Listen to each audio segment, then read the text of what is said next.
დღევანდელი დღის თემა. Ადგნენ კაცები და სოდომისკენ გაემართნენ. გუშინ აბრაამის უდიდეს სტუმართმოყვარეობაზე ვისაუბრეთ. დღეს განვაგრძობთ და შევიტყობთ, რამდენად ძლიერი იყო მამამთავრის სიყვარული და თანაგრძნობა. ყოველმა სათნოებამ აბრაამში უმაღლეს სრულყოფილებას მიაღწია. ის არა მხოლოდ სიყვარულით იყო ახსავსე, ყარიბთა მოყვარული და თანამგრძნობი, არამედ სხვა სათნოებებსაც მრავლად ატარებდა. მოთმინების მაგალითი გსურს, აბრაამში აღმოაჩენ უმაღლეს მწვერვალებს მიღწეულ მოთმინებას. მორჩილების მაგალითი? აქაც არავის ჩამოუვარდება, პირიქით, ბევრს აღემატება კიდევაც, რწმენის გამოჩენაა საჭირო, აქაც სხვებზე მეტად გაითქვა სახელი, მისი სული ცოცხალი მაგალითია იმისა, როგორ არის შერწყმული სხვადასხვა სათნოება. როგორ გავიმართლებთ თავს, როცა ეს ერთი ადამიანი ყველა სათნოებას იტევს, ჩვენ კი ისეთი ცარიელნი ვართ, არაფერზე ვზრუნავთ. ჩვენ ღარიბები ვართ კეთილი საქმეებით არ იმიტომ, რომ არ ძალგვიც, არამედ იმიტომ, რომ არ გვსურს სიკეთის კეთება. ამის ნათელი დასტურია, რომ მრავალ ჩვენგანში ბუნებრივად ასხივებს სათნოება. ისიც რომ მამამთავარმა, რომელიც საღვთო კანონის განცხადებამდე და მადლის გარდამოსვლამდე ცხოვრობდა, თვითონ მხოლოდ ბუნებითი გონებით მიაღწია სათნოების ასეთ ხარისხს, სწორედ ეს განაპირობებს იმას, რომ ჩვენ თავს ვერ გავიმართლებთ. მართალია, შეიძლება ვინმე თქვას, რომ აბრაამზე ღმერთი განსაკუთრებით ზრუნავდა, რომ უფალი ყოველნაირად ავლენდა მასზე ღვთიურ განგებულებას. ნამდვილად ასეა, ვაღიარებ. მაგრამ აბრაამს რომ თავისი მხრიდან არ გაეკეთებინა ის, რაც მასზე იყო დამოკიდებული, უფლის ასეთ მზრუნველობას ვერ ეღირსებოდა. ასე რომ, უყურებ მხოლოდ ერთ მხარეს, ყურადღება მიაპყარი ნებისმიერ ვითარებაში, როგორ ავლენდა მამამთავარი თავის სათნოებას და უკვე შემდეგ ხდებოდა ღირსი ღვთის წყალობისა და დახმარების. ამას მე არაერთხელ მივაპყარი თქვენი ყურადღება. მშობლიური მიწიდან გადასახლებისას წინაპრებისაგან არ მიუღია მემკვიდრეობით ღვთისმოსაობა, მან თავად აჩვენა ღმერთის უდიდესი სიყვარული. შემდეგქალდეადან ახლად გადასახლებულს ებრძანა, თავისი მიწიდან უცხო ქვეყანაში წასულიყო, არ შეყომდა, არ გადადო სხვა დროისთვის. სასწრაფოდ შეასრულა ბრძანება და ისიც კი არ იცოდა, სად დამთავრდებოდა მისი მოგზაურობა. შეუცნობელისაკენ, როგორც ცნობიერისაკენ ილტვოდა ღვთის ნებას მინდობილი. ხედავ თავისი მხრიდან როგორ აკეთებდა სწორედ იმას, რაც იყო საჭირო, შემდეგ კი უხმისაგებელ მადლს იღებდა ღმერთისგან. ამგვარად, ჩემო ძვირფასებო, თუ ჩვენს გსურს უზენაესის კეთილგანწყობა, მივბაძოთ მამამთავარს, არ გადაუხვიოთ სათნოებისაგან, მაგრამ ქედი მოიდრიკეთ უზენაესის წინაშე მისაგებელის მიღებისას. ის, ვინც წარმართავს ჩვენს ფარულ ზრახვებს, უმალ ხედავს, როცა ვავლენთ საღ გონებას და გულმოდგინებას სათნოებაში, თავისი მხრიდან დაუყოვნებლივ გვიწვდის დახმარების ხელს, გვიმსუბუქებს შრომას, სიმტკიცეს მატებს ჩვენი ყოფიერების უძლურებას და უხვად გვაჯილდოებს. მსგავს ვერაფერს იპოვი ოლიმპიურ შეჯიბრებებში. იქ მასწავლებელი დგას მოასპარეზეთა მაყურებლად რჩება, სხვა არაფრის გაკეთება არ შეუძლია, მხოლოდ ელოდება ვინ გაიმარჯვებს. უფალი ჩვენი კი თვითონ გვეხმარება, ხელს გვიწვდის, ჩვენთან ერთად იბრძვის და თვითონაც ყველა მხრიდან უნკლავდება მოწინააღმდეგეებს, ყველაფერს აკეთებს, რომ გავუძლოთ ბრძოლას და გამარჯვება მოვიპოვოთ. საბოლოოდ კი უფალი თავზე გამარჯვების უჭკნობ გვირგვინს დაგვადგამს. ნათქვამია, იგი ლამაზი გვირგვინია შენს თავზე და შენი ყელის სამკაული. ოლიმპიურ შეჯიბრში გამარჯვებით მიღებული გვირგვინი დაფნის ფოთლებისგან, აპლოდისმენტებისა და ხალხის შეძახილებისგან შედგებოდა. ეს ყველაფერი დაღამებასთან ერთად ჭკნებოდა და კვდებოდა. სათნოებისთვის და ღვთივსათნო ღვაწლისთვის დამსახურებული გვირგვინი არ ნადგურედება, როგორც ყველაფერი სხვა ამ სამყაროში. ეს გვირგვინი შეუცვლელია, უკვდავი და მარადიული. ღვაწლი ხან მოკლეა, მისაგებელი კი უსასრულო. დროს არ ემორჩილება, არ ჭკნება. ამაში რომ დაარწმუნდეთ, აი ნახეთ, რამდენმა წელმა, რამდენმა თაობამ ჩაიარა იმ დროიდან, რაც მამამთავარი აბრაამი ცხოვრობდა, მაგრამ მისი სათნოებების გვირგვინები ხომ ისე ბრწყინავს, თითქოს მხოლოდ გუშინ ან დღეს გაბრწყინდა. სამყაროს აღსასრულამდე გამოადგება ის ღვთისმოსავ ადამიანებს დასამოძღვრად. ამრიგად, პატრიარქის სახით სათნოების ასეთი მაგალითი გვაქვს, მივბაძოთ მას. თუნდაც გვიან, მაგრამ გავიხსენოთ ღირსება და მისგან მაგალითის აღებით, ვიფიქროთ საკუთარი თავის ხსნაზე. მოვინდომოთ, რომ არა მარტო სხეული გქონდეს ჯანმრთელი, არამედ სულიც განიკურნოს სხვადასხვაგვარი სნეულებისგან. სულის სნეულების მკურნალობა უფრო მარტივია, ვიდრე სხეულის ტკივილის, თუ მოვინდომებთ ვიყოთ თავშეკავებულები და ვიფხიზლოთ თუ რამე გვაშფოთებს. ღვთისმოსავის გონებით წარმოვიდგინოთ განკითხვის დღე და დავეშუროთ არა ამჟამინდელ სიამოვნებას, არამედ შემდგომი სატანჯველი მივიღოთ მხედველობაში. ვნება მაშინვე მოეშვება ჩვენს სულს და დატოვებს მას. ნუ ვიქნებით დაუდევრები, არამედ გვახსოვდეს, რომ გველოდება ღვაწლი და ბრძოლა. ჩვენ მზად უნდა ვიყოთ იმისთვის, რომ მუდმივად შევინარჩუნოთ ძლიერი და მხნეს სული. რადგან უზენაესი გვეხმარება უნდა შევძლოთ, თავი არ მოუხაროთ ბოროტ მხეცს მე ცილის წამებელს გულისხმობ ჩვენი გადარჩენის მოწინააღმდეგეს. თავად უფალმა აღგვითქვა. აჰა, მიგცემ თქვენ ხელმწიფებასა დათრგუნვად გუელთა და ღრიაკალთა და ყოველსა ზედა ძალსა მტერისასა და თქვენ არ ეიგევნოს. ამიტომ გთხოვთ ვიყოთ მხნედ, რათა სათნოებისაკენ მამამთავარის ნაკვალევით ვიაროთ და ჩვენ შევძლოთ ღირსნი. გავხდეთ მისებრი გვირგვინების, განვისვენოთ მის წიაღში, თავიდან ავიცილოთ ჯოჯოხეთის ცეცხლი, ენით გამოუთქმელი კეთილდღეობის ღირსნი გავხდეთ მომავალში. იმისთვის, რომ მეტი მოშურნეობა გამოიჩინოთ და აღგიძრათ სურვილი მამამთავარის მიბაძვისა, ისევ ვისაუბროთ თანმიმდევრულად მისი ცხოვრების თქვენთვის საყვარელ მოვლენებზე. მაშ ასე, საარაკო სტუმართმოყვარეობის შემედგ, რომელიც ფასეული იყო არა ხარისხით, ანდა ძვირფასი სანოვაგით, არამედ გულმოდგინეობით, ღმერთმა კეთილგანწყობით მიიღო აბრაამის გულთბილობა მაშინვე მიუძღო მხურვალე სიყვარულისთვის. ამასობაში მამამთავარმა გაიგო, ვინ იყო მოსული და როგორი ძლევა მოსილია, და როდესაც ყარიბებმა განიზრახეს სოდომის დასანგრევად დაძრულიყვნენ, გაჰყვა მათ, როგორც დაბადებაშია ნათქვამი, აბრაამი გაჰყვა გასაცილებლად. ნახე, როგორი კაცთმოყვარეა უფალი, როგორ მოწყალებას იღებს აბრაამისთვის, პატივს სდებს, რომ გამოავლინოს მის სულში დაფარული ყველა სათნოება. Ადგნენ კაცები და სოდომისკენ გაემართნენ. ეს ანგელოზებზეა ნათქვამი, რომლებიც აბრაამის სენაკში გამოჩნდნენ ღმერთთან ერთად. ანგელოზები სოდომის და გომორის გასანადგურებლად გაიგზავნენ. უფალი კი აბრაამთან სასაუბროდ დარჩა, როგორც მეგობარი მეგობართან იმის შესახებ სასაუბროდ, რის გაკეთებას აპირებდა. როცა ანგელოზები წავიდნენ, თქვა უფალმა: როგორ დაუმალო აბრაამს, ჩემს მორჩილს, რის გაკეთებასაც ვაპირებ? რა უდიდესი მოწყალებაა უფლისგან და როგორი პატივი მართალი აბრაამის მიმართ, ყოველ სიტყვას აღმატებული. უცქირე, როგორ საუბრობს აბრაამთან სწორედ იმგვარად, როგორც ადამიანი თავის სწორს ესაუბრება. ამით გვაჩვენებს, როგორი პატივის ღირსნი ხდებიან უფლისგან სათნო ადამიანები. არ გეგონოს, რომ ასეთი უდიდესი პატივი მართალ აბრაამს მარტივად ერგო, საღვთო წერილი გვასწავლის, რომ აბრაამმა პატივი ღვთის ბრძანებების მორჩილად აღსრულებით დაიმსახურა. სწორედ ამ ნათქვამით, როგორ დაუმალო აბრაამს, ჩემს მორჩილს, რის გაკეთებასაც ვაპირებ, ამბობს იმას, რომ იმ წამსვე არა, მაგრამ სოდომის ცეცხლით დაწვას აპირებდა. კიდევ ერთ რამეს უნდა მივაპყროთ ყურადღება. უყურადღებოდ არ უნდა დარჩეს არც ერთი სიტყვა, არც ერთი სტრიქონი, იქიდან, რაც საღვთო წერილშია ნათქვამი. შენი აზრით, რაოდენი პატივია ამ სიტყვებში? აბრაამს, ჩემს მორჩილს. როგორი სიყვარულია, როგორი კეთილგანწყობა, სწორედ ამ სიტყვებში გამოიხატება ყველა უპირატესობა და პატივისცემა აბრაამის მიმართ. შემდეგ, როგორც უკვე მოგახსენეთ, თქვა: არ დაუმალავ, მაშინვე ამატებს და ამბობს: აბრაამი ხომ დიდ და ძლიერ ხალხად იქცევა, ყველა ხალხი დედამიწის ზურგზე კურთხეული იქნება მისით. რადგან ვიცი, რომ უანდერძებს იგი თავის შვილებსა და თავის სახლს, თავის შემდეგ იარონ უფლის გზაზე. მოიქცნეს სიმართლით და სამართალის საჯონ, რათა აუხდინოს უფალმა აბრაამს ყველაფერი, რაც ნათქვამი აქვს მასზე. ხოი, რაოდენ უსაზღვროა უფლის კაცთმოყვარეობა. როგორ აპირებს ამცნოს სოდომის დანგრევის შესახებ და წინასწარ აკურთხებს მამამთავარს, იმით რომ აბრაამი დიდ და ძლიერ ხალხად იქცევა. ამასთან ერთად აჩვენებს მას, რომ ასეთ ჯილდოს თავისი ღვთისმოყვარული გულისთვის მიიღებს. დაფიქრდი, როგორია მამამთავრის სათნოება, როცა თავად ღმერთი ამბობს. ვიცი, რომ უანდერძებს იგი თავის შვილებსა და თავის სახლს თავის შემდეგ იარონ უფლის გზაზე. აი, უდიდესი მისაგებელი სათნოებისათვის. მარტო იმისთვის კი არ იღებს მამამთავარი ჯილდოს, რომ სათნოებისთვის იღწვის, არამედ ღირსი გახდა უხვი მისაგებელის იმისთვისაც, რომ იგივე სათნოებებს უანდერძებს შთამომავლობას. ამგვარად, მომავალში ის ყველასთვის მოძღვარი ხდებოდა, იმიტომ რომ ვინც პირველი ჩაუყრის საფუძველს და დაიწყებს საქმეს, ის იქნება პასუხისგებელი იმაზე, რა შედეგი დადგება ამ საქმისგან. ხედავ, უფლის წყალობას, ის წმინდანს არა მხოლოდ აღსრულებული სათნოებებისთვის აჯილდოებს, არამედ მოსალოდნელი სათნოებებისთვისაც. ამბობს: ავირჩიე ის, რადგან უანდერძებს იგი თავის შვილებსა და თავის სახლს თავის შემდეგ იარონ უფლის გზაზე. მე, ამბობს უფალი, ვიცი მისი განზრახულობანი და წინასწარ ვამცნობ მისაგებელის შესახებ. ამგვარად, უფალმა იცის ჩვენი ფარული ფიქრები და როცა ხედავს, რომ ჩვენ გვსურს ის, რაც სასიკეთოა და ვავლენთ კეთილგონიერებას, ის გვიწვდის ხელს და გარჯისთვის გვაჯილდოებს, რითაც ჩვენში უფრო მეტ მოშურნეობას იწვევს. ამის მაგალითებს ყველა წმინდანის ცხოვრებაში ხვდებით. უფალმა იცის ადამიანური ბუნების სისუსტეები. მძიმე შრომის დროს სულით რომ არ დავეცეთ, გარჯის დროს ხშირად გვეხმარება და გვაჯილდოებს. ამით შრომას გვიმსუბუქებს და გულმოდგინეობას გვიძლიერებს.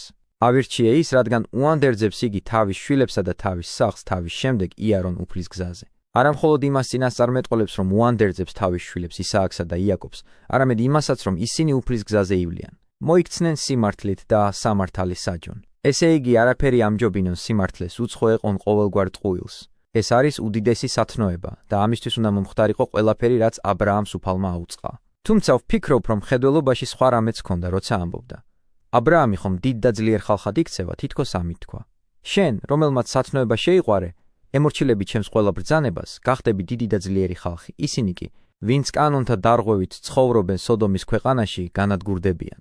როგორც სათნოება ახსნის საშუალება მათთვის, ვინც სხვა წლისთვის ძალას არ იშურებს, ისევე ხდება ცოდვა დაღუპვის მიზეზი. ახლა როცა ლოცვა კურთხევითა და ქებით აღანთო ალალმართალი უფრო დიდი რწმენისთვის, ღმერთი იწყებს მისთვის თავისი განგებულების გაცნობას. თქვა უფალმა: გახშირდა სამდურავი სოდომსა და გომორზე მეტისმეტად დაუმძიმდა ცოდვები. ჩავალ და ვნახავ საქმით დაიმსახურეს თუ არა სამდურავი, ჩემამდე რომ მოაწია. საშინელი ნათქვამია სამდურავი სოდომსა და გომორზე. ამბობს იგი.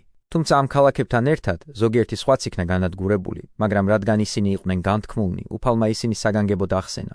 მეტისმეტად დაუმძიმდათ ცოდვები. ნახე როგორ მომძლავრდა იქ ბოროტება. დიდ უმრავლესობაზე არა მხოლოდ სამდურავი გახშირდა, არამედ სიცრუეში ცხოვრობენ, რადგან სიტყვები. გახშირდა სამდურავი სოდომსა და გომორზე, ჩემი აზრით, აღნიშნავს, რომ ცნობილ ცოდვებთან ერთად, რომლებიც მიტევებას არ იმსახურებს, ისინი სხვა უკეთურობებსაც ჩადიოდნენ, ძლიერების სუსტებზე ძალადობდნენ, მდიდრები ღარიბებზე. ამგვარად, ნათქვამია, არა მხოლოდ სამდურავი გამრავლდა მათზე, არამედ მათი ცოდვები ჩვეულებრივი ცოდვები კი არ არის, არამედ მეტისმეტად დაუმძიმდათ. გამოიგონეს მანამდე უცნობი უკანონობა, გამოიგონეს ბუნების საწინააღმდეგო გარყვნილება და ისე იყვნენ ბოროტებისკენ მიდრეკილნი, რომ ყველანი ჩაფლულნი იყვნენ ყოველგვარ გარყვნილებაში და აღარანაირ ნიშანს არ ავლენდნენ გამოსწორებისათვის, ისინი სრულად უნდა განადგურებულიყვნენ. მათი ვნებები უკურნებელი გახდა, ექიმობას აღარ ექვემდებარებოდა. თუმცა მთელ კაცობრიობას შეაგონებს, რომ რამძიმეც არ უნდა იყოს ვინმეს ცოდვები და ცნობილი. განაჩენი არ უნდა გამოუტანო, ვიდრე აშკარა დამამტკიცებელი ფაქტები არ წარედგინება. უფალი ამბობს: ჩავალ და ვნახავ, საქმით დაიმსახურეს თუ არა სამდურავი, ჩემამდე რომ მოაწია. რას ნიშნავს ჩავალ და ვნახავ? ნუ თუ უფალი გადადის ადგილიდან ადგილზე? არა და არასოდეს იქნება. უფალს ამ სიტყვები სურს გონებაში ჩაგვაგდოს, დაგვანახოს, რამდენად დიდი სიფრთხილეა საჭირო, არ გამსაჯოთ ცოდვილნი მხოლოდ გავრცელებული ხმების მიხედვით, მტკიცებულებების გარეშე არ გამოვიტანოთ განაჩენი. დიახ, გვესმის ეს ყველაფერი. მხოლოდ მოსამართლეებმა კი არ უნდა დაიცვან კანონი განსაჯელთა მიმართ, არამედ არც ერთმა ჩვენგანმა არ უნდა გამსაჯოთ ახლობელი ცილისწამების გამო. სწორედ ამიტომ გვარიგებდა სულიწმინდით შთაგონებული ნეტარი მოსე. არ დაუჭირო მხარი ცრუ მოწმობით ნეტარი პავლე კი ეპისტოლეში მოუწოდებდა: რად განსჯი შენსავე ძმას? ქრისტე ასწავლიდა თავის მოწაფეებს და შეაგონებდა იუდეველებს, მწიგნობრებს და ფარისევლებს. ნუ განიკითხავთ, რაითა არა განიკითხნეთ. რისთვის განსჯი წინასწარ, ამბობდა ის, რისთვის ახსენებ განკითხვის დღეს. მსაჯული გინდა იყო? შენივე ცოდვების მსაჯული იყავი უპირველეს ყოვლისა. ამაში არავინ გაბრკოლებს, ასე საკუთარ ცოდვებსაც გამოასწორებ და არაფერი გევნება. მაგრამ თუ ივიწყებ საკუთარს და მსაჯულივით დიდკაცურად განიკითხავ, ვერც გრძნობ, როგორ აგროვებ ცოდვების დიდ ტვირთს. ასევე ჩვენც გევედრებით ყოველნაირად მოვერიდოთ ახლობლების განკითხვას. თუ არ გაქვს სამართლებრივი ძალაუფლება და მხოლოდ გონებით განიკითხავ, მით უმეტეს ეცემი ცოდვით, როცა მტკიცებულების გარეშე განიკითხავ, როგორც ხშირად ხდება, მხოლოდ ეჭვებითა და ცილისწამებით. ამიტომაც ამბობდა ნეტარი დავითი: რომელი იტყვინ იდუმალ მოყუსისა თვისისა ძვირსა, ესე წარვსდევნი. ხედავ სათნოების უპირატესობას? დავითისთვის არა მარტო მიუღებელია, რასაც სხვების შესახებ ეუბნებიან, არამედ განაგდო მოძმეზე ცილის მწამებელი. ამგვარად, თუ გსურს ჩვენი ცოდვების შემცირება, მეტად უნდა ვიმუშაკოთ, არ განვიკითხოთ მოძმენი, არ დაუშვათ მათზე მოგონილი ცილისწამება ჩვენამდე. უმჯობესია, თუ გავდევნით მათ წინასწარმეტყველის მსგავსად და სავსებით ზურგს ვაქცევთ. ფიქრობ, ამას გამოხატავს წინასწარმეტყველის სიტყვებით: არ დაუჭირო მხარი ცრუ მოწმობით. ამიტომაც, მოცემულ შემთხვევაში, ჩვენი სულების სასარგებლოდ უფალმა ყოველნაირად გამოიყენა გამოხატვის ასეთი მგზნობიარე სახე და თქვა: ჩავალ და ვნახავ. სხვანაირად როგორ იქნებოდა? განა არ უწყო და რაოდენ ცოდავდნენ ადამიანები. მაგრამ მან ასეთი ხანგრძლივი მოთმინება გამოავლინა, თითქოს წინასწარ იმართლებდა თავს მათ წინაშე, ვინც შემდგომში უსირცხლოდ მოინდომებდა მის დადანაშაულებას მოუთმენელობასა და უსამართლობაში. დიდხანს ამხელდა მათ არასერიოზულობაში და სათნოების უდიდეს სიმწირეში. შეიძლება არა მხოლოდ ამიტომ მოიქცა ასე, არამედ იმისთვისაც, რომ შესაძლებლობა მიეცა წმინდანისთვის ეჩვენებინა თანაგრძნობა და უდიდესი სიყვარული. ანგელოზები, როგორც უკვე ვთქვით, გაემართნენ სოდომისკენ, მამამთავარი კი იდგა უფლის წინაშე. ნათქვამია: მიახლა აბრაამი და უთხრა: ნუ თუ მართალ კაცს ბოროტეულთან ერთად დაღუპავ, რა გაბედულებაა აბრაამისგან, უფრო მეტიც რაოდენი სულიერი გულშემატკივრობაა. მოჭარბებული გულშემატკივრობის ჟამს ის თავადაც ვერ აცნობიერებს, რას ამბობს. საღვთო წერილი აჩვენებს, რომ აბრაამი შუამდგომლობს შიშით და კრძალვით, როცა ამბობს: ნუ თუ მართალ კაცს ბოროტეულთან ერთად დაღუპავ, რას ჩადი ნეტარო მამამთავარო? ნუ თუ უფალს შენი შუამდგომლობა სჭირდება, რომ ეს არ გააკეთოს? ასე ნუ ვიფიქრებთ. აბრაამი არ ამბობს იმას, თითქოს ღმერთს სინამდვილეში უნდოდა ამის გაკეთება, მაგრამ ვერ ბედავს პირდაპირ ილაპარაკოს თავის ნათესავზე, ყველასთვის შესთხოვს, რომ სხვებთან ერთად ისიც გადაარჩინოს და მათთან სხვებიც დაიხსნას დაღუპვისაგან. აი, იწყებს შუამდგომლობას და ამბობს: იქნებ აღმოჩნდეს 50 მართალი მაგ ქალაქში? ნუ თუ დაღუპავ და არ შეიწყალებ მაგ ადგილს 50 მართალის გულისათვის, მან რომ არიან? არ ეგების შენგან ეს საქმე, რომ მოაკვდინო მართალი ბოროტეულთან ერთად და არ იყოს გარჩევა მართალსა და ბოროტეულს შორის. არ ეგების, არ იქნება, რომ მთელი ქვეყნიერების მსაჯულმა სამართლიანად არ განსაჯოს. უცქირე, შუამდგომლობაშიც კი როგორ ავლენს თავის ღვთისმოსავ სულს, აღიარებს ღმერთს მთელი სამყაროს სამართლიან მსაჯულად, იცის რომ უმციკლოს არ დაღუპავს ცოდვილთან ერთად. გულმოწყალე და კაცთმოყვარე ღმერთი მოხედავს მართლის ვედრებას და ამბობს: თუ ვპოვე სოდომ ქალაქში 50 მართალი, შევიწყალებ მთელს მაგ ადგილს მათი გულისათვის. ეუბნება მართალ აბრაამს თუ მოიპოვება 50, დავიხსნი დანარჩენებს და შენს თხოვნასაც აღვასრულებ. აბრაამი გათამამდა და ისარგებლა ღვთის კაცთმოყვარეობით და თქვა: აჰა, გავბედე უფალთან ლაპარაკი, მე მტვერმა და ნაცარმა. არ გამსაჯო ღმერთო, ამბობს ის, ვიცი, გადავდივარ საზღვრებს, უდიდესი კადნიერების უფლებას ვაძლევ თავს, ვიცი რომ მიწავარ და ნაცარი. მაგრამ ვიცი და ნათლად ვაცნობიერებ, ისევე როგორც შენს უდიდეს კაცთმოყვარეობას, რომ შენ ახსავსე ხარ სიკეთით და ყველა ადამიანის გადარჩენა გსურს. ადამიანები არარსობისგან შექმენი, ნუ თუ ოდესმე მათ დაღუპვას ისურვებდი. ამიტომ ისევ გთხოვ და გევედრები. 50-ს რომ 5 დააკლდეს, ნუ თუ დაღუპავ ამის გამო მთელს ქალაქს. უთხრა: არ დავღუპავ თუ ვპოვე იქ 45. ხომ სწორედ ისინი ადიდებენ ღმერთს ესოდენი მოთმინებისა და მოწყალებისათვის. ნათქვამია: განაგრძო ლაპარაკი აბრაამა და უთხრა 40 რომ აღმოჩნდეს. უთხრა: არ ჩავიდენ ამას იმ 40-ის გულისათვის. შემდეგ თითქოს ეშინია უფრო ხანგრძლივად გამოსცადოს ენით უთქმელი მოთმინება უფლისა, ფრთხილობს ზღვარს არ გადავიდეს და ამბობს: ნუ გამიწყრება უფალი და ვიტყვი 30 რომ აღმოჩნდეს. უთხრა: არ გავაკეთებ ამას თუ ვპოვე 30. აბრაამს სწამდა რომ ღმერთი აფასებს გულმოწყალებას და განაგრძობდა შუამდგომლობას. არა 5, არამედ 10 მოაკლო ალალმართალთა რაოდენობას და თქვა: 30 რომ აღმოჩნდეს. უთხრა: არ გავაკეთებ ამას თუ ვპოვე 30, უცქირე, როგორი სიმტკიცეა. როგორ გულით ცდილობს სოდომის მკვიდრნი მოსალოდნელი სასჯელისაგან იხსნას, თითქოს თვითონაც მათთან ერთად ელოდა სასჯელი. თქვა აბრაამმა: აჰა, გავბედე უფალთან ლაპარაკი 20 რომ აღმოჩნდეს. უთხრა: არ დავღუპავ იმ 20-ის გულისათვის. უფლის ასეთი მადლი ყოველგვარ სიტყვასა და გონებაზე მაღლა დგას. ნუ თუ რომელიმე ჩვენგანი მცხოვრები ურიცხვი ბოროტების გარემოცვაში ამ ადამიანების სამსჯავროზე ესოდენ შემწყნარებლობასა და კაცთმოყვარეობას გამოიჩენდა. ხედავს აბრაამი უფლის უდიდეს კაცთმოყვარეობას, არ ჩერდება და კვლავ ამბობს: ნუ გამიწყრება უფალი და მერთხელაც ვიტყვი, კიდევ ერთხელ გამოსცადა აბრაამმა ღვთის უდიდესი მოთმინება. და უკვე შიშობდა არ დაემსახურებინა მისი რისხვა, ვის წინაშე ცხვრებს შუამდგომლობდა მამამთავარი ამბობს: ნუ გამიწყრება უფალი, უგუნურად ხომ არ ვიქცევი. ურცხვი ხომ არ არის ჩემი საქციელი. ხომ არ იქნება გასაკიცხი ჩემი ქმედება თუ ამ ერთხელაც ვიტყვი. შენი უდიდესი მადლით კიდევ ერთი თხოვნა მიიღე. 10 რომ აღმოჩნდეს. უთხრა: არ დავღუპავ იმ 10-ის გულისათვის. მამამთავარმა თქვა: ამ ერთხელაც ვიტყვი და შემდეგ წავიდა უფალი, როგორც კი შეწყვიტა ლაპარაკი აბრაამთან. აბრაამიც დაბრუნდა თავის ადგილას. ხედავთ ღვთის მოწყალებას? ხედავთ მამამთავრის მხურვალე სიყვარულს? ახლა ხედავთ როგორია ხალხის ძალა, როცა სათნოებისთვის იღწვიან. უფალი ამბობს: არ დავღუპავ იმ 10-ის გულისათვის. მათ გამო ყველას მიუტევებ ცოდვებს. განა სიმართლე არ ვთქვი, ყველაფერი იმ მიზნით მოხდა, რომ სასაყვედურო არაფერი დარჩეთ მათ, ვინც ურცხვად განკითხვას იკადრებდა. ხომ ბევრია უგუნური, აულაგმავი ენის მქონე, ვინც ქირდავს უფლის მსჯავრს. ამბობენ: რატომ დაიწვა სოდომი? სოდომელთ ხომ შეიძლება ცოდვა მოენანიებინათ, მოთმინება რომ გამოეჩინათ. სწორედ ამიტომ გვიჩვენებს უფალი ბოროტების გამრავლებას და სათნოების დაკნინებას უამრავ ადამიანში, რომ დაგვენახა მეორე ისეთივე წარღვნის საჭიროება, როგორმაც ადრე უკვე დაფარა სამაყარო. მხოლოდ იმ აღთქმის გამო, რომ ასეთი სასჯელი აღარ განმეორდებოდა, უფალი ახლა სხვაგვარ სასჯელს მოავლენს, სოდომელებს ჯის, ყველა მომდენო თაობას კი მარადიულ გაკვეთილს აძლევს. სოდომელებმა ბუნების კანონი დაამახინჯეს, უცნაური და კანონსაწინააღმდეგო ურთიერთობა გამოიგონეს. ამიტომ უფალმა მათ უჩვეულო სასჯელი მოუვლინა ურჯულოებაარმომცველი ბუნების ნგრევით დასაჯა. აქ უფალმა მუდმივი სახსოვარი დატოვა მომავალი თაობებისთვის, რათა არ გაბედონ ასეთი საქმის ჩადენა და მსგავსი სასჯელი არ დაიმსახურონ. სურველს შეუძლია მოინახულოს ეს ადგილები, ნახოს ეს მიწა, რომელიც სასჯელის კვალს ატარებს.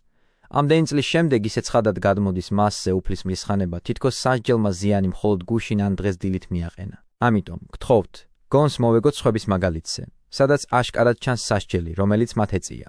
შეიძლება ვინმე თქვას: რა არის ეს? ესენი თუ ასე დაისაჯნენ, ნუ თუ სხვებიც არ არიან მათ მსგავსად კანონის დამრღვევნი, რატომ ისინი არ დასაჯეს? შეიძლება სხვები ჯერ არ დაუსჯიათ, მაგრამ მით უფრო დიდი სასჯელი ელოდებათ ასეთ ცოდვილებს. რა თქმა უნდა, თუ არ გავითავისებთ, რაც სოდომელებს შეემთხვათ, უფლის უსაზღვრო მოთმინებას ჩვენ სასარგებლოდ არ მივმართავთ, დაფიქრდი. მომავალში რამდენჯერ უფრო ძლიერად ავანთებთ ჩაუქრობელ ცეცხლს და განვიმზადებთ გამძვინვარებულ მატლებს. მეორე მხრივ, უფლის კურთხევით ამჟამადაც არიან სათნო ადამიანები, რომლებსაც მამამთავრის მსგავსად შეუძლიათ ღვთისწყალობის დამსახურება. თუ ვუკვირდებით საკუთარ თავს, ვხედავთ საკუთარ უზრუნველობას, ვაღიარებთ მსოფლიოში სათნოების უდიდეს სიმწირეს, ასეთი ადამიანების სათნოებისათვის უფალი უსაზღრო მოთმინებას ავლენს. ასეთი ადამიანების გაბედულება ნამდვილად ხდება უფლის უსაზღრო მოთმინების მიზეზი. დარწმუნდი იმით, რასაც უფალი ეუბნება მამამთავარს, არ დავღუპავ იმათის გულისათვის. და რას ვამბობ ათიწმინდანი. სოდომში არავინ აღმოჩნდა, ვინც უკანონობასთან წილნაყარი არ იქნებოდა, გარდა ალალმართალი ლოთისა და მისი ორი ქალიშვილისა. ცოლი მისი წყალობით გადაურჩა სასჯელს ქალაქში, მაგრამ თავისი დაუდევრობის შედეგად მაინც დაისაჯა. ღვთის უსაზღრო კაცთმოყვარეობამ გაამრავლა ღვთისმოსაობა და ქალაქში ბევრ ადამიანს იპოვი ისეც, ღმერთს რომ გულს მოულბობს. სხვები კი მთებში და გამოქვაბულებში იმალებიან. ამ ადამიანების სათნოებას ბევრი ცოდვის გადაფარვა შეუძლია, რადგან დიდია წყალობა უფლისა. იგი ხშირად იწყალებს სხვებს რამდენი ალალმართლის გამო. მაგრამ რას ვამბობ ცოტა ალალმართლის გულისთვის? ხშირად, როცა ერთ მართალსაც ვერ ხედავს რეალურ ცხოვრებაში, გარდაცვალებულთა სათნოებებისთვის იწყალებს ცოცხლებს და ასე ღაღადებს. მე დავიფარავ ამ ქალაქს, რომ ვიხსნა იგი ჩემთვის და დავითისთვის, ჩემი მორჩილისთვის. თუმცა, ამბობს, რომ ისინი არ არიან შეწყალების ღირსნი და არ იმსახურებენ წარწმენდის განხსნას, მაგრამ როგორც მჩვევია კაცთმოყვარეობის გამოჩენა და როგორც ყოველთვის მზად ვარ შევიწყალო და დავიხსნა ადამიანები უბედურებისაგან, ჩემი გულისთვის და დავითის, ჩემი მორჩილის გულისთვის მოვლენ მათ ხსნას.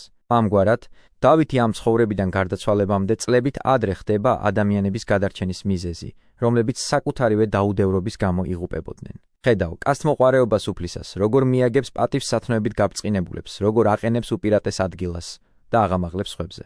სწორედ ამიტომ თქვა პავლემ, იქცეოდეს ხალენებითა და თხის ტყავებითა ნაკლულევანი, ჭირვეულნი, ძვირხილულნი, რომელთა ღირსვე არა იყო სოფელი ესე, უდაბნოთა ზედა შეცდომილნი, თათა და ქუაფთა შინა და ხურელთა ქუეყანისათა. ის ამბობს, რომ მთელი ეს სამყარო ვერ შეედრება იმათ, ვინც ღვთის გულისთვის ცხოვრებას ურვილი, გაჭირვებული, შიშველი თუ მოხეტიალე ან გამოქვაბულ შეფარებული ატარებს. მაშ ასე, საყვარელნო როცა დაინახავთ ადამიანს, გარეგნულად ღარიბულ სამოში ჩაცმულს, შინაგანად სათნოებით შემოსილს, ნუ დაამცირებთ გარეგნობისთვის, დააკვირდით მის სულიერ სიმდიდრეს და ყოველმხრივ გაბწყინებულ სათნოებას დაინახავთ. ასეთი იყო ნეტარი ელია. მას მხოლოდ ერთი ხალენი ჰქონდა, მაგრამ მისი ხალენის ბრწყინვალება თვით აქაბის ძოწეული შესამოსელსაც კი აკლდა. აქედან გამომდინარე ხედავ აქაბის სიღარიბეს და ელიას სიმდიდრეს? ნახე როგორი განსხვავებაა მათ შესაძლებლობებში. ელიამ ცა შეკრა, წვიმის ნაკადი შეაჩერა, წინასწარმეტყველის ერთი სიტყვაც კი თითქოს კანონი იყო ცისთვის, ასე რომ 3 წლის და 6 თვის განმავლობაში აღარ უწვიმია. ძოწეულით და დიადემით შემოსილი აქაბი კი დადიოდა, წინასწარმეტყველს ეძებდა და ვერაფერს სარგებელს იღებდა თავისი ესოდენ დიდი ძალაუფლებისაგან, მაგრამ დახეთ უფლის კაცთმოყვარეობას. როგორც კი დაინახა, რომ წინასწარმეტყველს ავიწროებენ, მთელს დედამიწას უდიდესი სასჯელი მოუვლინა. რათა ელია უბედურებას გადარჩენოდა ამ სასჯელისაგან და ცოდვილთა მსგავსად არ უნებოდა, უფალი ეუბნება მას. ადექი და წადი სიდონის სარებთაში და იქ იცხოვრე. ნაბრძანები მაქვს ის ერთი ქვრივი ქალისთვის, რომ საჭმელი გაჭამოს. ისიც ადგა და წავიდა სარებთაში. ყურადღება მიაქციე საყვარელო მადლს სულისა. წუხელ უცხოთ მოყვარეობაზე ვისაუბრეთ და დღეს სტუმართ მოყვარე ქვრივი დაასრულებს ჩვენ სიტყვას. როგორც ნათქვამია, მივიდა ქვრივთან, ნახა რომ შეშას აგროვებდა და უთხრა: მომიტანე ცოტა წყალი, დავლიო. ქალი დაემორჩილა. ეუბნება ისევ: ხმიადიც გამიკეთე, შევჭამ. ქალი მოუთხრობს თავისი უკიდურესი გასაჭირის შესახებ. ქალმა უთხრა: უფალს, შენს ღმერთს გეფიცები, ერთი ხმიადის თუ გამაჩდეს, ერთი მუჭა ფქვილი მაქვს ქოთანში და ცოტაოდენი ზეთი დოგში. აგერ შეშას შევაგროვებ, წავალ და გამოვაცხობ ჩემთვის და ჩემი შვილისთვის. შევჭამთ ამას და მერე დავიხოცებით. ეს ისეთი შესაბრალისი სიტყვებია, ქვის გულსაც რომ მოალბობს. გადარჩენის არავითარი იმედი აღარ დაგვრჩა, ამბობს ის. სიკვდილი კარს მოგდგომია მხოლოდ ერთი მუჭა ფქვილი და ცოტაოდენი ზეთი დაგვრჩა სიცოცხლის გასახნაგძლივებლად. და ესეც არ იქნება საკმარისი ჩემთვის და ჩემი შვილებისთვის. რაც შემეძლო გავაკეთე. წყალი მოგაწოდე. მაგრამ ჩვენ ვიცოდით ამ ქალის სტუმართმოყვარეობის შესახებ და უდიდესი რწმენის ძალა და ნახეთ რა მოხდა. როდესაც წინასწარმეტყველმა გაიგო მისი გასაჭირი, იმისათვის რომ ჩვენს დაგვანახოს ქალის სათნოება, ეუბნება ქალს: ჯერმე გამომიცხვე პატარა ხმიადი და მომიტანე. შენთვის და შენი შვილისთვის მერე გამოაცხობ. მოისმინეთ თქვენ, უხვის იმდიდრით გარემოცულო ქალებო. თქვენს ქონებას უამრავ უსარგებლო ნივთებში ფლანგავთ და გაჭირვებულთათვის 2 გროშიც კი არ გემეტებათ, რომლებიც სიღარიბეს ღვთის გულისთვის ითმენენ. ამ ქალს კი სხვა არაფერი გააჩნდა, გარდა მუჭა ფქვილისა და ელოდებოდა თავის აღსასრულს, შვილების სიკვდილს ხილვას, მაგრამ გაიგონა წინასწარმეტყველისაგან. ჯერმე გამომიცხვე პატარა ხმიადი და მომიტანე, შენთვის და შენი შვილისთვის მერე გამოაცხობ არ განაწყენდა, არ დაახანა, მაშინვე შეასრულა ბრძანება. ჩვენ ღვთისმონებს გვასწავლის, არ დავტოვოთ უყურადღებოთ ეს შემთხვევა და გვახსოვდეს რისთვისაც მივიღებთ უდიდეს მისაგებელს. შეხედე ამ ქვრივს ერთი მუჭა ფქვილის და ცოტაოდენი ზეთის გაღებით გამოულეველი ბეღელი მოიპოვა. წინასწარმეტყველის გამოკვების შემდეგ არც ფქვილი, არც დოქით ზეთი აღარ გამოლევია, მაშინ როცა მთელი დედამიწა შიმშილისაგან იღუპებოდა. საკვირველი და გასაოცარია ისიც, რომ სარჩოს მოსაპოვებლად მას არ ჭირდებოდა მიწათმოქმედება და არც საზრუნავი ჰქონდა. როგორც ჩანს, რაღაც ზებუნებრივი ხდებოდა და ეს მაშინ, როგორც მეფე დიადემით დამშვენებული გამოუვალ მდგომარეობაში შიმშილის წნეხის ქვეშ იყო, ღარიბ ქვრივს კი, რომელსაც არაფერი გააჩნდა, მუდმივი დოვლათი გაუჩნდა იმისთვის, რომ წინასწარმეტყველი მიიღო. სწორედ ამაზე თქვა ქრისტემ, რომელმა შეიწყნაროს წინასწარმეტყველის სახელად წინასწარმეტყველისა, სასყიდელი წინასწარმეტყველისა მიიღოს და რომელმა შეიწყნაროს მართალი სახელად მართლისა, სასყიდელი მართლისა მიიღოს. გუშინ ნათლად დაინახე, როგორი წყალობის ღირსი გახდა მამამთავარი, როცა დიდი მონდომებით აჩვენა გულუხვის სტუმართმოყვარება. უყურე ამ ქალს, რომელმაც უცებ მოიპოვა ენით აღუწერელი სიმდიდრე, როცა წინასწარმეტყველის სიტყვამ ქმნა მისთვის გამოულეველი მუჭა ფქვილი და დოქი ზეთი. მიუბაძოთ ყველამ, კაცებმაც და ქალებმაც.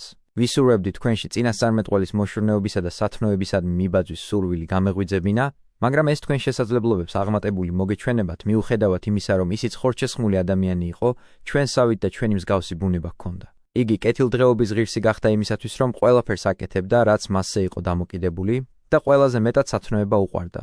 ასე რომ თავიდან თუნდაც ცარფათელ ქალს მივბაძოთ, შემდეგ კი ნელ-ნელა მივალთ წინასწარმეტყველის მიბაძვამდე.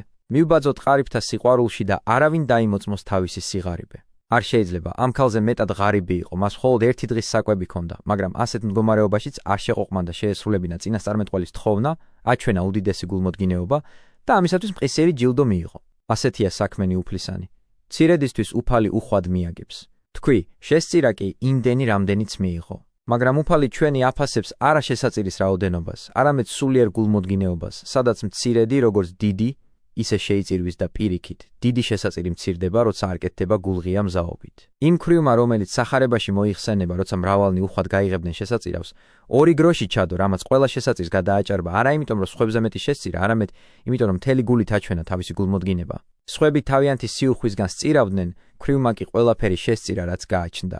კაცებო, მივბაძოთ ასეთ ქალებს, რომ მათზე ნაკლები არ გამოვჩნდეთ. მხოლოდ იმაზე კი არ ვიზრუნოთ, რომ მთელი ქონება საკუთარი სიამოვნებისთვის დავხარჯოთ, არამედ ვიზრუნოთ იმაძეც, ვისაც დახმარება ჭირდება და ეს გულმოდგინეთ და სიამოვნებით გავაკეთოთ.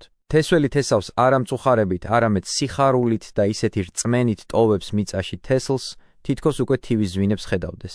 შენ საყვარელო, ნუ უყურებ რას იღებს შენგან მთხოვნელი და რა ხარჯია შენთვის, არამედ წარმოიდგინე, რომ სხვა იღებს შენი ხელიდან იმას, რასაც შენ აძლევ შენს წინაშე მდგომ გაჭირვებულს და ეს სხვა არის არა ვინმე უბრალო ადამიანი, არამედ ყოვლის მფლობელი, ყველას უფალი, ცის და მიწის შემოქმედი. და შენი დანახარჯი შენაძენი ხდება, რაც არათუ ამცირებს შენს ქონებას, არამედ უფრო მეტად ამრავლებს თუ შენ ამას აკეთებ რწმენით და გულღია სიხარულით. გეტყვი ყველაზე მაღალ სიკეთეზე. გარდა სხვა შენაძენისა ასეთი გასავლით მოგეტევება ცოდვები.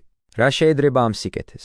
ასე რომ თუ ჭეშმარიტი სიმდიდრით ქსურს გამდიდრება და ცოდვების შენდობის მიღება, გადავცეთ ჩვენი ქონება მათ, ვისაც ჭირდება თუ ქსურს გამდიდრდეთ ჭეშმარიტი სიმდიდრით და ამასთანავე მივიღოთ ცოდვების შენდობა, მაშინ ჩვენი ქონების გაჭირვებულებისთვის გადაცემით, ზეცაში ვგზავნით, სადაც ვერც ქურდი, ვერც ყაჩაღი, ვერც ვინმე სხვა შეძლებს ავნოს ჩვენს ქონებას. ის ქვეყანა ყველა მსგავს ბოროტებაზე ამაღლებულია.